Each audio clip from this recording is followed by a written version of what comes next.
We're here in some trees. We're going to try some cypress and see if we can find some fish in here.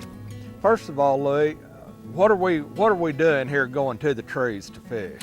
All right, what we're going to do, right now we're in about 4 foot of water, and we're going to fish about 6 inches off the bottom. What we want to do, we want to pitch around these trees, and hopefully the bluegill will get it on the way down. And there's still some spawning crappie in this area, so we're hoping when it gets on down closer to the bottom, we might pick up a good crappie every now and then.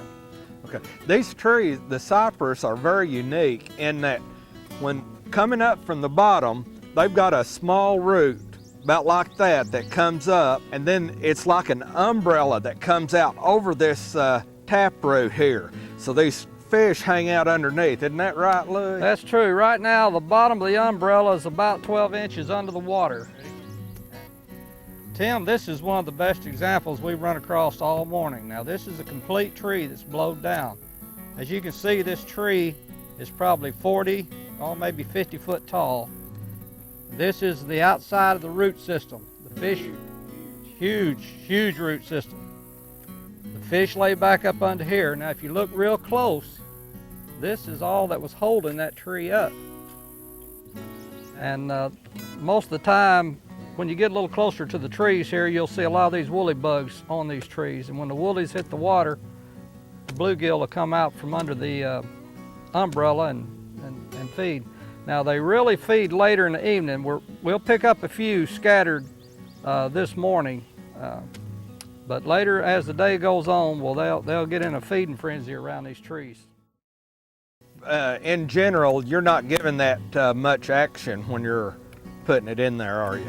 What I'm doing right here, I'm using an 80th ounce Grizzly, and I'm just letting it slow fall, and once it gets down, I'm holding it still and easing it around the tree. I'll go about a quarter of the way around the tree, and I'll pick it up and start the process all over again. Okay. What does a bite typically feel like? They just suck it in. These grizzlies are real light, and the bluegill just swims up to it and inhales it. He don't strike it.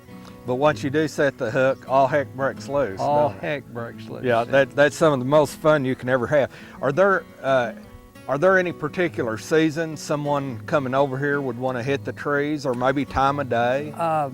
Late in the evening around the trees, anytime, during the year, anytime there's woolly bugs on the trees. And the woolly looks like a mosquito. The only thing, he don't bite. Now, he'll fly up your nose, get in your ears and everything else. Yeah, that can be an aggravation. He don't bite. But about a week after the woolly hatch, you can start fishing the trees, and you can start catching bluegill. That's my favorite time of the year. How long does the season last? You can catch bluegill around the trees plumb on up into November.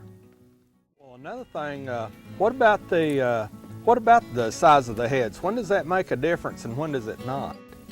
All right, these bluegill around these trees are feeding on these woolies. And really, all they have to do is open their mouth and just pull a little water through their gills, and they've got that in their mouth. So they're used to not having to strike at it, and if you get too much weight, when they do that, the jig won't go in their mouth. But if you've got a light like this 1/80th ounce jig, well, he'll just suck it right in. And we're using a high-vis line, and a lot of times you can see your line move and never feel a thing.